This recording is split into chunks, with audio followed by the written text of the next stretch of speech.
Muchas gracias. Buenas tardes. Esta mesa que se llama Poder y Medios, miren ustedes, de lo que he oído, poder, los de Montesquieu. La prensa, los medios de comunicación no son ningún poder. Es que no pueden ser un poder, tienen que ser en todo caso un contrapoder del poder legítimamente constituido. Y prueba de que los poderes residen todavía, y espero que por mucho tiempo, en los que definía Montesquieu, es que cuando uno de esos tres poderes se ha enfadado, pues en Argentina están haciendo lo que están haciendo y en Venezuela están haciendo lo que están haciendo. Es decir, la prensa, a mi juicio, debe ser un contrapoder del poder legítimamente constituido. Porque si esto no fuese así, entonces yo me apuntaría inmediatamente a la frase de Jefferson, que prefería una prensa libre a la separación de los poderes, grosso modo. Es decir, que dejemos las cosas como están, dejemos que la prensa sea un contrapoder y mantengamos los tres poderes de Montesquieu.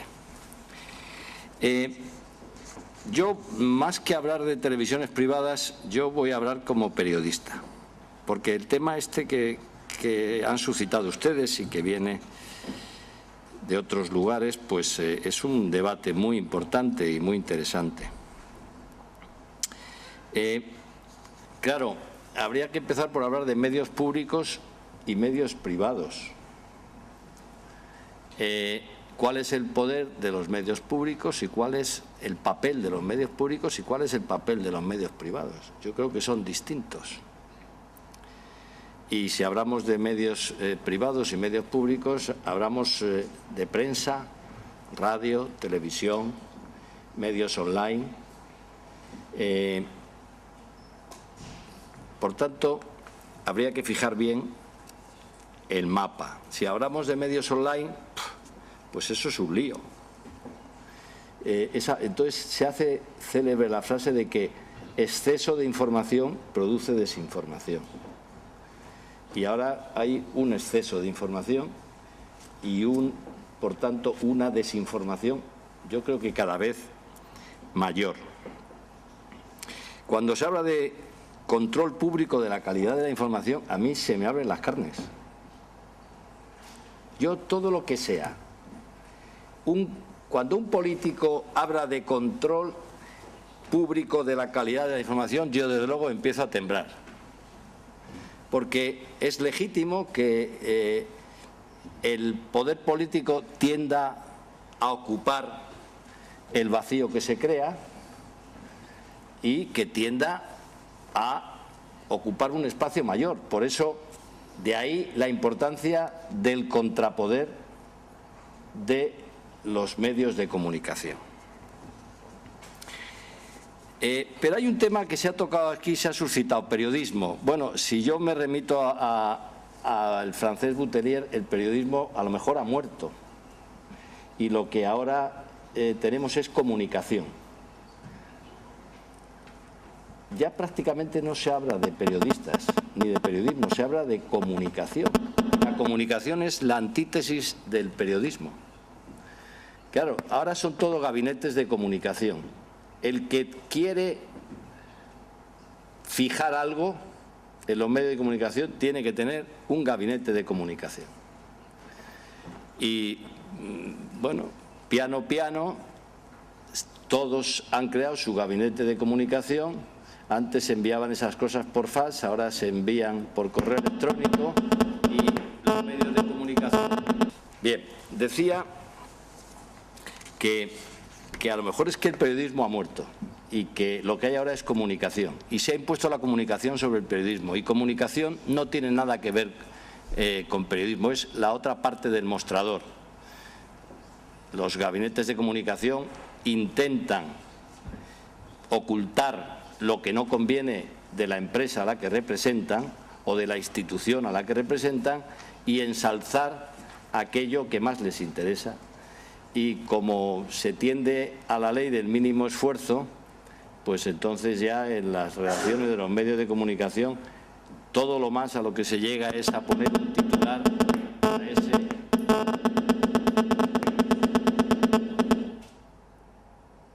lo mejor soy yo, pero no... Decía que todo lo más es que se llega a poner un titular a ese contenido de comunicación. Y lo mismo ocurre ahora con el periodismo ciudadano. Yo la verdad es que no entiendo qué es eso de periodismo ciudadano. Eso antes se llamaban fuentes de información. Lo que pasa es que los periodistas están dejando de ser el intermediario entre la calle y el ciudadano. Entonces todos nos convertimos alegremente en informadores. Esa información que no está tamizada por el noble ejercicio del periodismo, pues se convierten en multitud de voces, cada uno defendiendo lo suyo y provocando esa desinformación. Sin embargo, en fin, nos dedicamos a ensalzar el periodismo ciudadano, que yo insisto, no sé qué es eso del periodismo ciudadano. Igual que los blogueros no son medios de comunicación, es un señor que tiene un instrumento para dar su opinión, pero no es un medio de comunicación. Se ha hablado de la institucionalización del periodista, el Estatuto del Periodista que llegó a las Cortes Generales, a la Cámara de Diputados y que no entró, que tenía cosas buenas y cosas menos buenas. Por ejemplo, una cosa que a los periodistas no nos gustaba es que fuesen los sindicatos quienes dijesen quién es periodista en España o quién puede ejercer como periodista en España. Hombre, los sindicatos tienen todo el derecho a seguir ocupando espacio que no le corresponde, pero en fin, ya parece demasiado que sean los sindicatos quienes digan en España quién ejerce de periodista y quién no. En todo caso, en fin, deberían intervenir las distintas asociaciones o sindicatos de periodistas que hay, pero no los sindicatos de clase.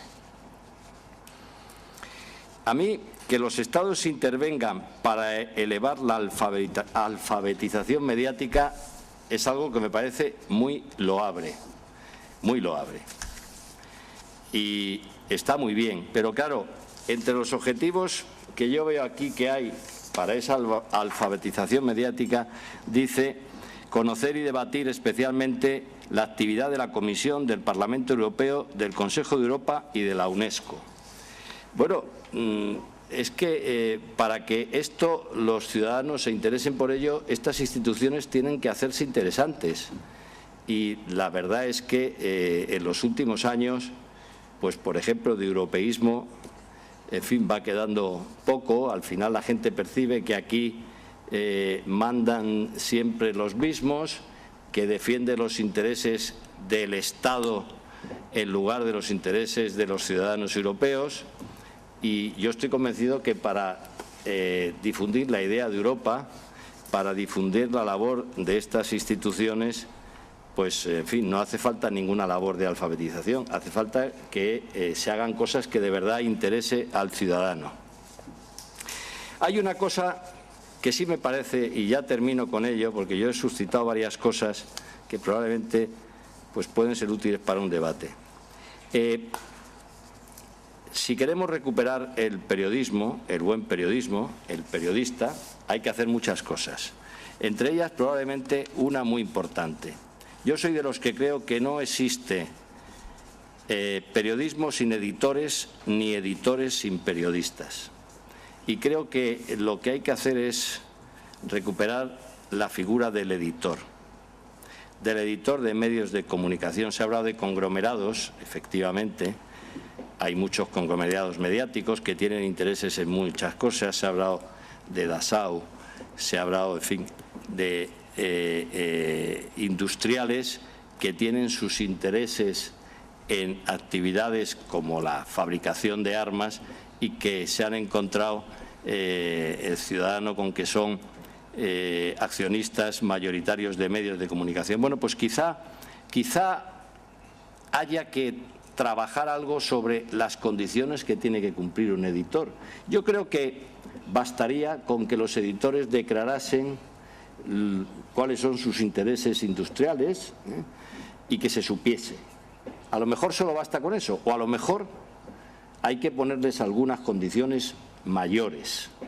Y hay que decir, pues hombre, que el que llega a tener un medio de comunicación, y en España hemos visto mucho en los últimos años, en los años del boom, que tenían medios de comunicación para influir en una localidad y que se recalificasen terrenos o se construyesen más metros cúbicos de los que deberían construirse, pues sí, eso puede ser una incompatibilidad manifiesta. Es decir, yo creo más en medidas de ese tipo que en que haya que velar por la calidad de la información a través de organismos públicos. Eso, desde luego, en fin, dicho así, a mí me parece que no es lo más adecuado, aunque sea legítimo que los poderes políticos aspiren a ello. Muchas gracias.